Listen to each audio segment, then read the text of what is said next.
Pastor Marcelo Vaz, da Igreja de Nova Vida em Vila Marilena. Como vai você? Muito bom ver você aqui no canal, no YouTube da igreja. Peço encarecidamente que você possa nos ajudar se inscrevendo, se inscreva no nosso canal, compartilhe o nosso conteúdo, as nossas mensagens. Se você puder comentar, também vou ficar muito agradecido. Na descrição você vai ter todos os canais e as redes sociais da nossa igreja. Também, se você quiser ajudar o ministério de maneira financeira, também tem a chave Pix, e que você possa ser abençoado através desse vídeo, rica e abundantemente. Juízes capítulo 4. A história, ela é contada mais no capítulo 5, mas se eu for ler o capítulo 5 todo, é melhor eu resumir. A gente vai ler Juízes 4, verso 1. A gente vai ler Juízes 4, do verso 1 até o verso 5.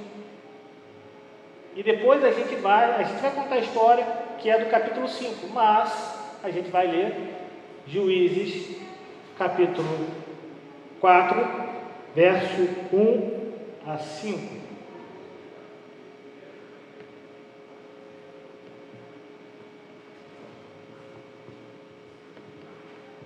Amém?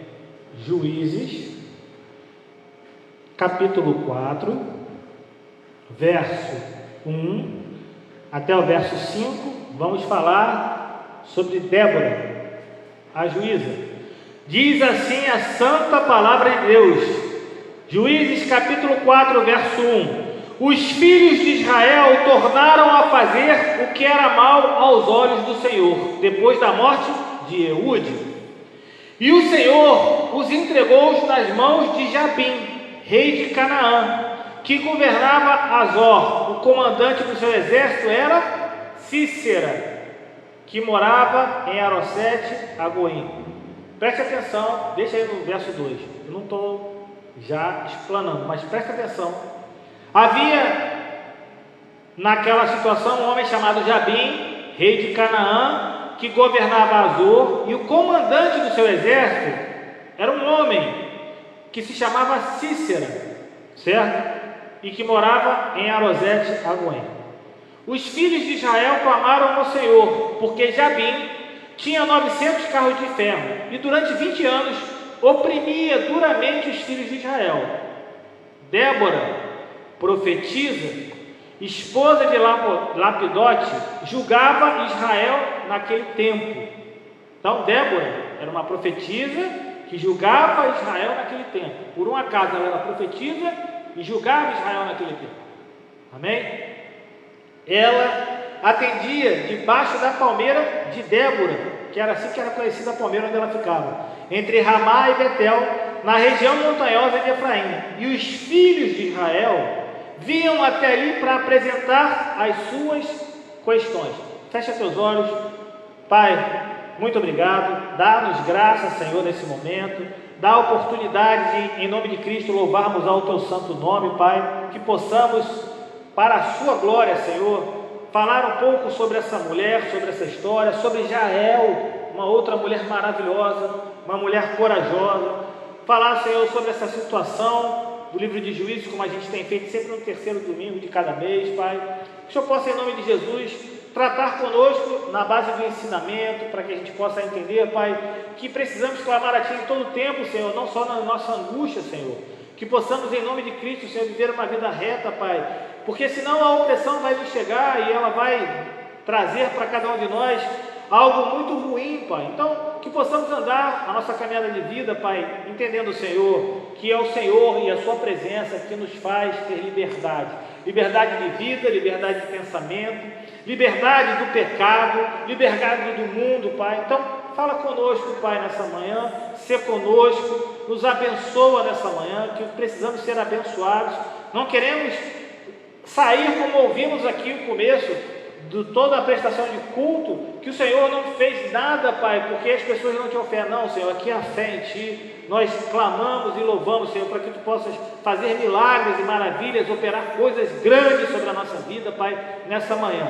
É a oração que fazemos em nome de Cristo, que todos digam amém e amém, podeis assentar.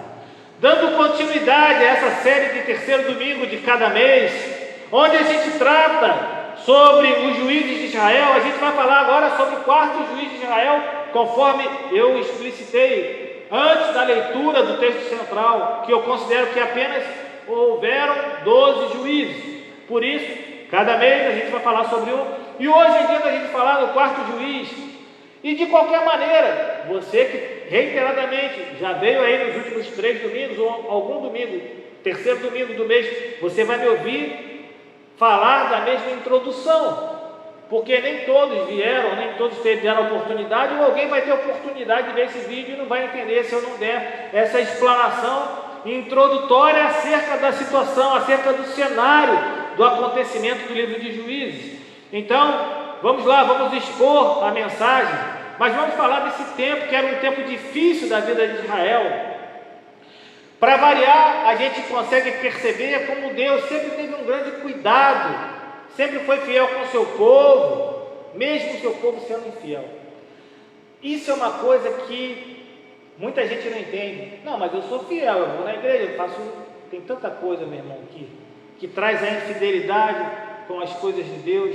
Mas, pois bem, aquele povo era infiel. Mas Deus ele é fiel, Deus é zeloso, Deus é cuidadoso. Tudo isso está aqui demonstrado na sua palavra de vida, a vida do seu Filho Cristo, para que pagasse os nossos pecados. Há alguma coisa mais cuidadosa, mais zelosa com um povo tão infiel? Há alguma coisa mais fiel de um Deus tão maravilhoso do que entregar seu próprio Filho pelos meus pecados, pelos seus pecados, pelos nossos pecados? Acontece que o livro de Juízes, ele mostra uma particularidade, que mesmo em meio à incorreção, ou à incoerência, ou à deslealdade, ou à inobservância do povo de Deus, as ordens e mandamentos do próprio Cristo, Deus continuou e continua sendo Deus de misericórdia. Toda manhã a misericórdia do Senhor é renovada na nossa vida. Hoje, quando o sol se colocou, a misericórdia do Senhor, ela se renovou. Olha que bênção, toda manhã Deus renova a sua misericórdia. Isso é uma coisa maravilhosa. Toda manhã a compaixão de Deus está disponível. Parece que Deus apaga tudo, depois ele vai e começa a escrever tudo de novo. Porque se ele começar a escrever o livro da nossa vida e a gente começa a falar da nossa história, às vezes eu penso que ele vai se aborrecer. Então o que ele faz? Ele apaga tudo. Amanhã, outro dia, vou renovar minha misericórdia e minha compaixão. E às vezes a gente não tem esse poder, né, de renovar nossa misericórdia sobre a vida das pessoas. A mágoa enche o nosso coração. Aí você dorme, acorda, ela só cresce. O remorso, a culpa, a dor, ela fica no nosso coração e ela não consegue ser renovada. Mas Deus, na sua fidelidade, mesmo em meio à incorreção e à infidelidade do povo, sempre renova a sua misericórdia sobre as nossas vidas. Em todo tempo, ele se utiliza de compaixão para com o povo. O primeiro fato que deve constar em nossas vidas, para a gente entender o lugar, o cenário, a época, era saber quem eram esses juízes. Os juízes não eram especificamente aqueles que julgavam o povo de Israel. Aqui, no caso, Débora julgava o povo de Israel, mas ela é quase que uma exceção na narrativa bíblica. Na realidade, os juízes eram libertadores levantados para conduzir o povo de Deus à vitória sobre os seus inimigos. Você vê que a gente começou a ler Juízes 4:1, a primeira coisa que a gente falou, os filhos do Senhor passaram a fazer de novo o que era mal aos olhos do Senhor. Às vezes o inimigo nem sempre era militar. Aqui no caso de Jabim era 900 cavalos, Cícera, um comandante do exército, 20 anos de opressão. Mas havia outros inimigos também, como há no nosso meio outros inimigos da nossa vida, que às vezes não é um inimigo físico, e na nossa vida muito mais aqui, nos dias que a gente vive, é o inimigo moral, é o inimigo religioso. Esses juízes, eles eram salvadores, eles possuíam qualidades que eram extraordinárias de liderança, eram pessoas habilitadas pelo Espírito Santo de Deus. E olha, não foi um pequeno tempo da história cronológica, não, foi um tempo longo, 350 anos, quantas gerações. Começou a se desenrolar logo após a morte de Josué, que a gente lê lá em Juízes 1:1, e vai até a conquista de Canaã, até antes de Samuel, que ungiu o primeiro rei de Israel. E o cenário é o mesmo de hoje. Não mudou nada. Para mim, eu vejo, leio Juízes, estudo Juízes, continuo a ler Juízes, para mim continua a mesma coisa. Parece que não mudou nada. O povo vivia no pecado, da apostasia, esfriamento. Não. Era oprimido pelo inimigo. Só que naquela época, eles eram oprimidos pelo inimigo, mas eles se lembravam de Deus e clamavam a Ele, mesmo durante 20, 30, 45, 50 anos.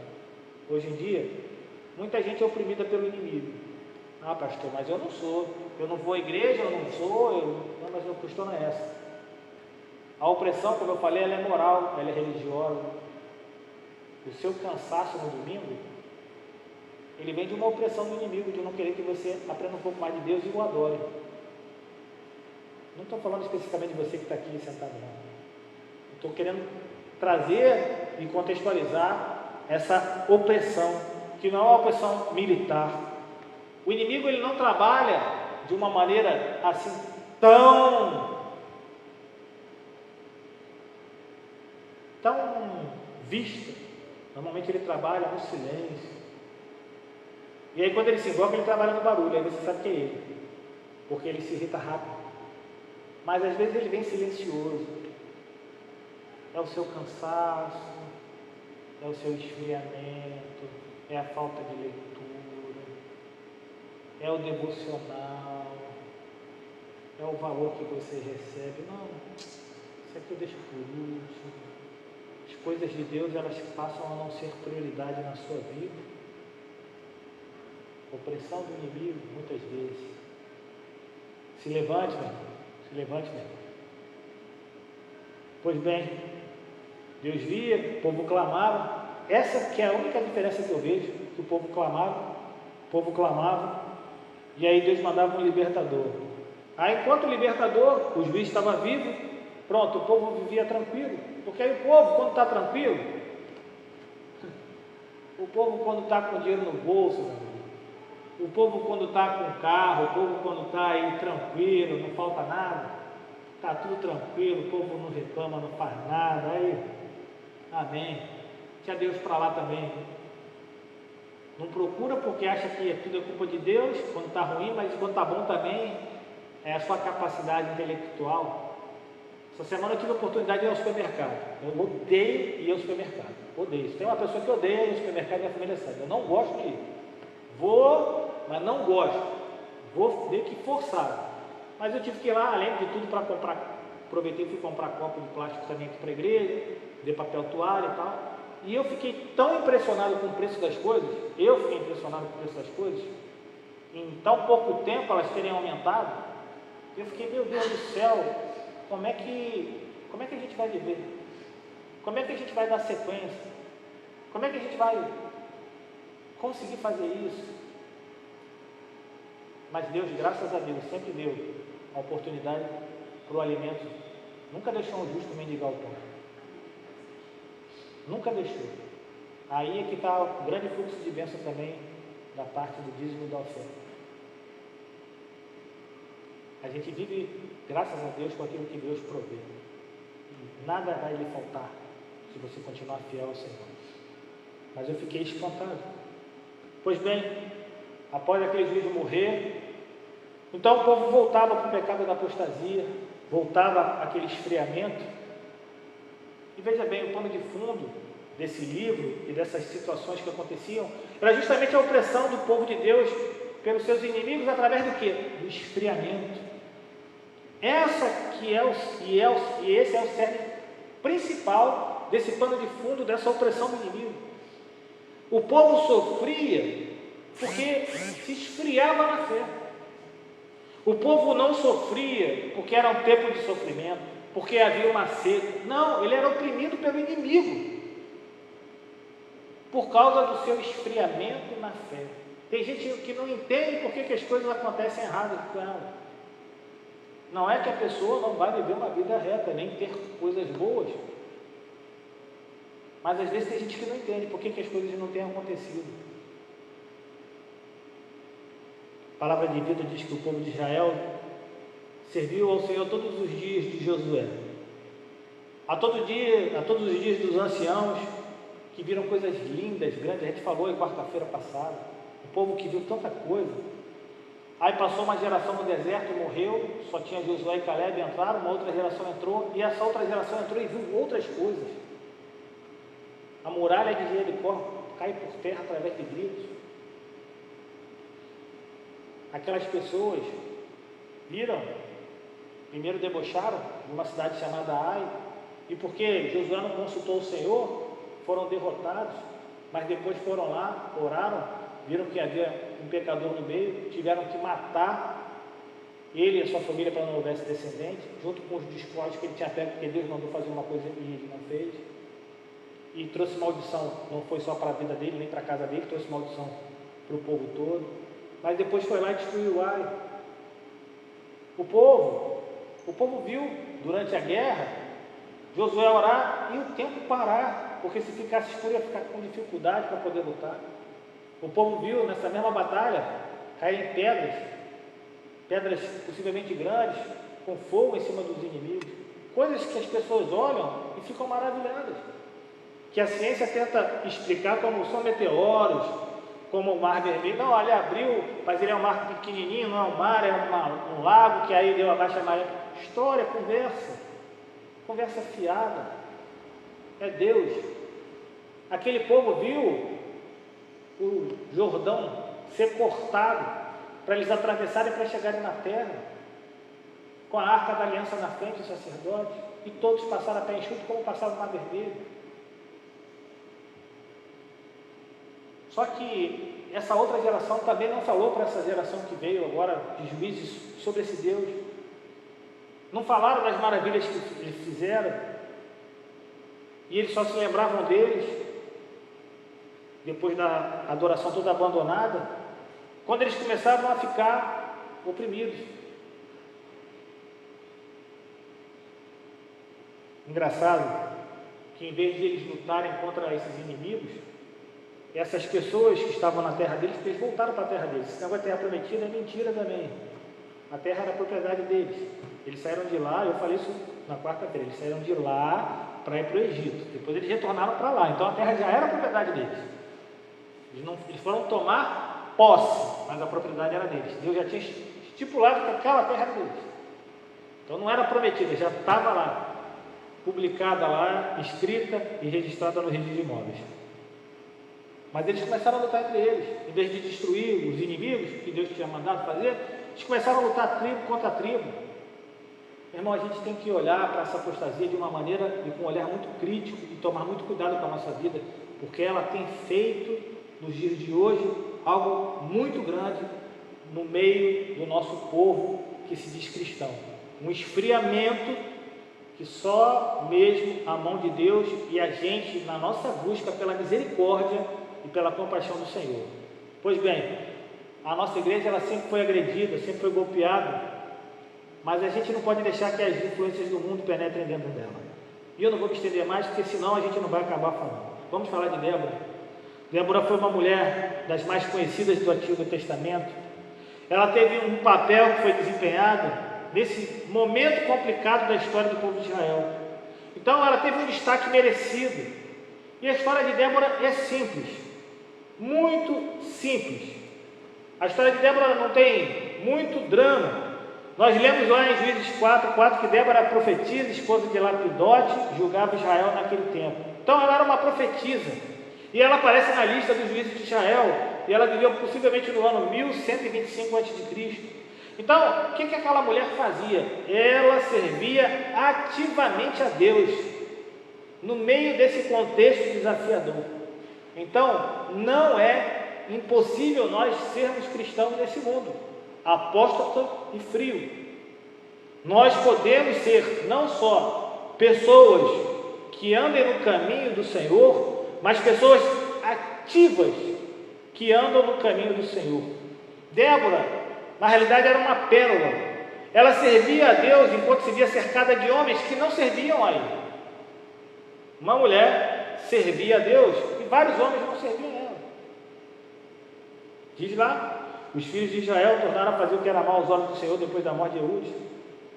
Pois bem, esse povo, depois de Ehud e Sangar, ele foi entregue, então, nas mãos do rei cananeu chamado Jabim, do seu comandante militar chamado Cícera. Sofria a opressão de Cícera. Cícera tinha no seu exército 900 carruagens de ferro. Ele era um homem que nutria a visão de prevalecer sobre as nações, no sentido de que as mulheres, para ele, eram espólios de batalha.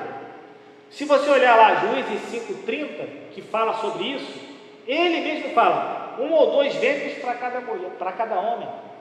Cícera, além de ser um homem mau, um homem opressor, um comandante de exército, ele via nas mulheres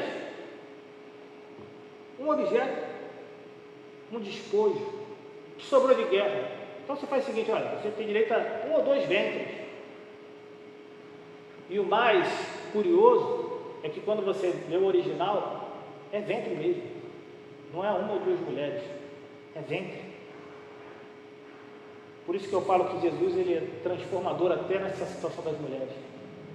Jesus inseriu as mulheres no momento em que pessoas desprezavam as mulheres.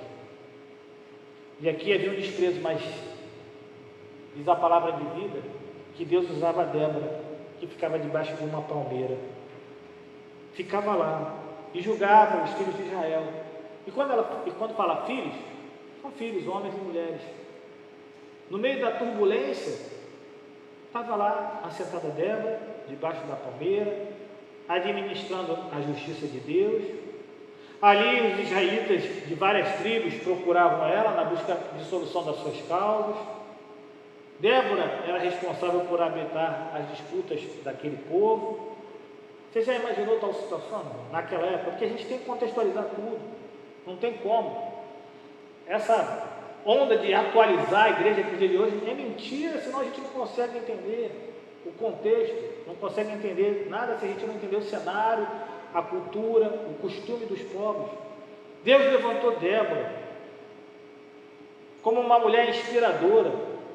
Deus manda Débora trazer coragem para aquele povo, uma mulher com potencial de servir a Deus de maneira ativa, até mesmo durante um período de opressão, para falar dela. Não sei se você já reparou, mas quando a maldade ela é brutalmente disseminada, as mulheres são as maiores vítimas da opressão da parte dos homens cruéis. São as maiores vítimas. Eu hoje peguei o Uber para vir para cá. E aí, na realidade, ele pegou a irmã Abigail, passou na minha casa, passou, pegou a irmã Noélia e veio para cá. E quando o Uber parou, o rapaz estava com a camisa do Flamengo e estava com um semblante muito triste. Eu ainda brinquei com ele, falei assim, não fica assim não, meu irmão, que hoje à tarde vai melhorar e tal, eu sempre brinco, né? E, poxa, o senhor não sabe o que eu estou passando. Eu falei, pô, meu irmão, você está com algum problema, alguma coisa? Pensei que era só o time, não estou de cara feia também não, estou muito triste. Eu falei, o que houve? Eu enterrei 3 irmãos nessa semana, nesse mês que passou aí. Enterrei dia 16, dia 19, e eu enterrei minha irmãzinha há pouco tempo. Eu falei, pô, uma irmãzinha? Ele falou, meu pai, eu tenho uma madrasta no ônibus com essa minha irmã, minha meia-irmã. O senhor lembra daquele ônibus da Brigadeiro que pegou fogo? Aquela mulher era minha madrasta e aquela menina era minha irmã. Aquela menina, ela morreu, eu comecei a trabalhar ontem. A primeira pessoa que entrou aqui no Uber começou a reclamar comigo porque disse que eu estava com cara feia. Eu falei para ela, senhora, eu estou começando a trabalhar porque eu estou cheio de problema, mas eu não explicitei o tipo de problema que era. Ele falou que desligou o aparelho e foi para casa. Eu falei, meu irmão, então não fica chateado comigo não, que eu só estava querendo brincar com você que eu vi a camisa do Flamengo. Ele falou, não estou chateado com o senhor não. O homem perdeu 3 irmãos. Falou que perdeu um por causa do vício das drogas, outro por causa do tráfico, e a menina. Nesse incêndio, a madrasta falou que está num estado, ele falou, está gravíssimo o estado dela.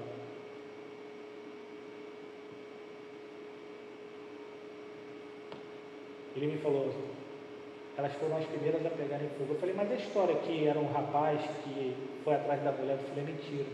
Um homem entrou com um galão, elas estavam na frente, E logo quando ele viu elas, que são as mais frágeis, ele jogou o galão em cima delas. Então foram as primeiras a pegar fogo. As mulheres são muito oprimidas ainda no livro, porque de repente se um homem vê aquilo ali, de repente ele não dá um avanço, a mulher fica mais, não te deram força. Uma mãe nova, uma menina de 4 anos, as mulheres sempre foram oprimidas, sempre colocadas de lado, e ela tem a sua suma importância.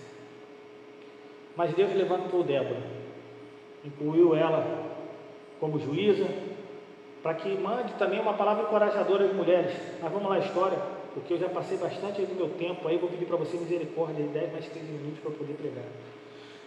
Pois bem, como a gente já mencionou, Débora viveu um período complicado da história de Israel, as pessoas faziam tudo o que queriam, e a gente deve lembrar que o sacerdócio naquela época não funcionava, também não havia reis que dominavam ali o povo, então havia fraqueza, havia covardia, os homens eram caracterizados assim, os homens daquela época, os homens da tribo de Israel. Pois bem, apesar de Débora ser considerada uma juíza comum e uma causa ordinária, não militar, ela ficou marcada por ser uma pessoa capaz de resolver o problema de fragmentação das tribos de Israel, reagrupava, chamava o povo à fidelidade de Deus. Acontece que chegou um momento que o povo se viu oprimido por Cícera, que era capitão do exército de Jabim, e aí os israelitas, eles apelaram para quem? Para Débora. Foram lá apelar para a mulher. Então ela recorre então a Baraque, para que ele liderasse os israelitas contra Cícera, para que ele pudesse ir na frente. Só que Baraque falou assim, não vou não, só vou se você for comigo. Se você for comigo eu vou. Bicho medroso. Aí ele foi, porque ela foi. Débora falou, tá bom, eu vou te acompanhar, mas eu vou deixar claro para você que porque você é covarde, a honra da vitória da batalha não vai ser sua. Deus vai entregar a Cícera a uma mulher. E se você ler, você vai achar que no final é Débora. Débora que foi a bambamã da batalha, que foi vencida. Pois bem, a gente já falou que belicamente o exército de Jabim, liderado por Cícera, era muito poderoso, 900 cavalos aí. Pois bem, o povo de Israel, tendo a intervenção de Deus, e você lê depois lá no capítulo 5, diz a palavra que o povo se beneficiou da mão do Senhor, porque a informação que houve um enorme temporal, transbordou o rio Quisson, varreu os carros de guerra dos cananeus, os 900 carros. Então deixou o exército lá de Cícera totalmente confuso. Então se tornaram presa fácil para os israelitas, que mataram todos os soldados. E não sobrou um só homem do lado do inimigo. Não sobrou um cabra para ficar lá. Aí Cícera, o comandante do exército, diante do avanço de 10.000 homens liderados por Baraque, aí ele cresceu, desceu da sua carruagem e ele fugiu a pé. Aí ele foi procurar abrigo numa casa. Baraque então falou, vou numa casa. Aí ele vai na casa, na tenda na realidade, de uma mulher chamada Jael, que era mulher de um homem chamado Éber. Éber era um queneu, e havia paz entre Jabim e os queneus daquela época, o clã do queneu. Então ele foi lá se abrigar lá, na casa de Jael e de Éber. Diz que é a palavra de vida, que Jael saiu ao encontro de Cícera e convidou a entrar. Mulher é bom nisso aí. Mulher por isso é bom, aí mandou, entra aí, pode entrar. É uma benção. Entrou, sentou, ele ficou escondido lá, na tenda de Jael, ela colocou um pano sobre ele, e exausto ele foi dormir num sono profundo. Aí Jael, que é uma benção, botou ele lá para dentro de casa, aquela mulher, ela simplesmente pegou uma estaca, pegou um martelo, aproximou-se dele de forma silenciosa e cravou essa estaca na têmpora dele. A mulher era uma bênção. Quando Baraque então passou à procura de Cícero, Jael saiu ao seu encontro e lhe mostrou um homem morto. Olha aqui, comandante do seu exército, está morto. E ali se cumpriu o que Débora havia profetizado, que quem ia ter os louros da vitória, seria uma mulher, e não foi Débora, foi Jael. Os israelitas atacaram cada vez mais a Jabim. Jabim foi completamente destruído pelo exército de Israel. Vitória esmagadora do povo de Israel sobre Cícera, naquela batalha de Quissón. Por isso Débora é reconhecida como a pessoa que liderou a libertação do povo de Israel da opressão de Jabim. Mas quem teve a honra da vitória foi Jael, 2 mulheres. E o que a gente pode aprender com Débora? Eu vou falar rapidamente. Nada que a gente não saiba, mas vale a pena a gente reforçar. Primeira coisa, que a verdadeira autoridade vem de Deus. A Bíblia não diz que Débora era influente ou rica. Ela não se tornou líder por causa de um estatuto ou força. Ela se tornou líder porque ela era sábia e ouvia a voz de Deus. Estava lá quietinha, sentada lá embaixo da palmeirinha. Então a verdadeira liderança, meu irmão, não vem da força física, não vem por coerção. Toda autoridade ela vem de Deus. Isso a gente tem que aprender com Débora. Romanos 13:1, Paulo fala que todos estejam sujeitos às autoridades superiores, porque não há autoridade que não proceda de Deus, e as autoridades que existem fora por ele foram instituídas. Primeiro aprendizado, verdadeira autoridade vem de Deus. Segunda verdade, um verdadeiro líder, ele sabe delegar. Um líder, ele não precisa ser melhor que todo mundo em tudo, porque ele impede que os outros desenvolvam os seus dons.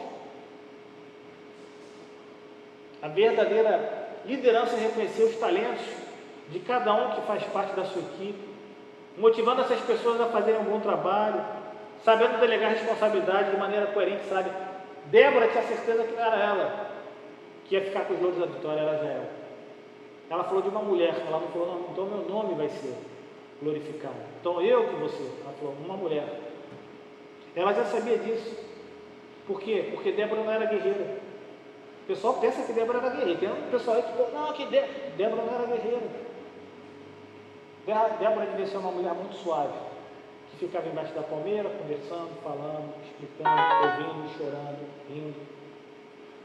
Creio que Débora deveria ser assim, porque para ter paciência com aquele povo, no mínimo ela tinha que ter paciência.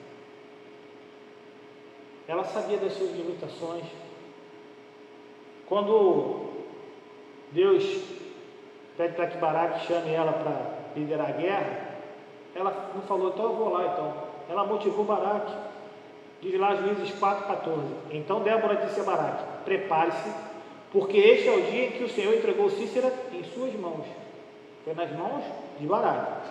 Não é verdade que o Senhor está indo à sua frente? Então Baraque desceu do monte Tabor e 10.000 homens o seguiram. A honra ficou com Jael, mas Deus deu e entregou Cícera nas mãos de Baraque. Liderar não é uma questão de poder, liderar é servir. E Débora sabia fazer isso. Terceiro e último aprendizado para a gente ao final. Quando Baraque recebe a informação que deveria sair para a guerra, ele exigiu que Débora fosse com ele. Ele não se sentia capaz. E a gente leu que a palavra de vida, que Débora era uma juíza, não uma guerreira. Ela não precisava derramar o sangue de ninguém. Ela precisava inspirar confiança aos guerreiros de Israel. Essa era a parte dela.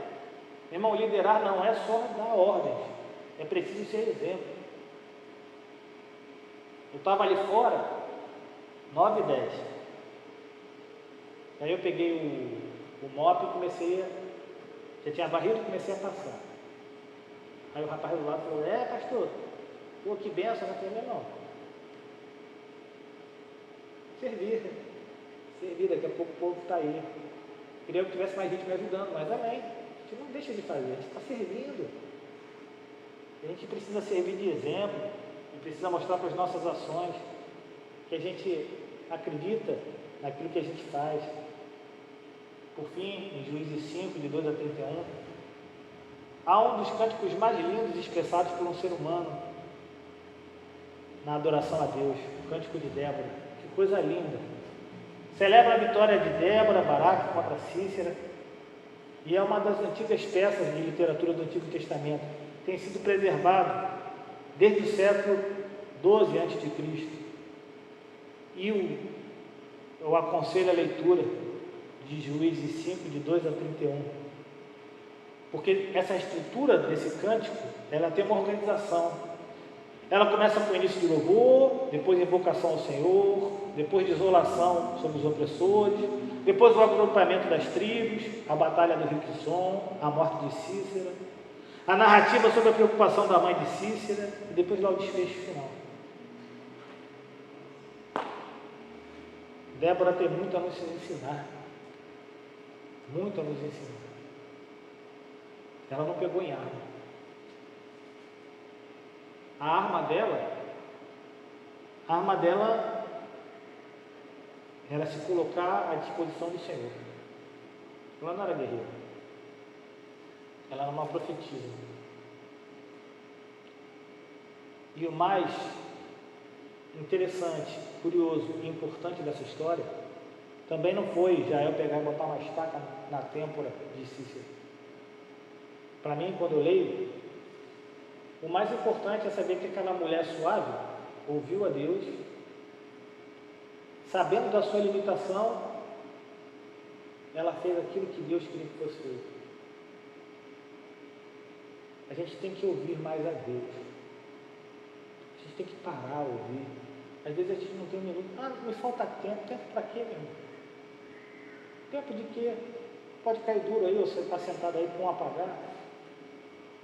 Daqui a pouco o teu disjuntor apaga aí. Ouvidos abertos, atentos, suave. Deus, Ele fala. Fecha teus olhos, curva tua cabeça.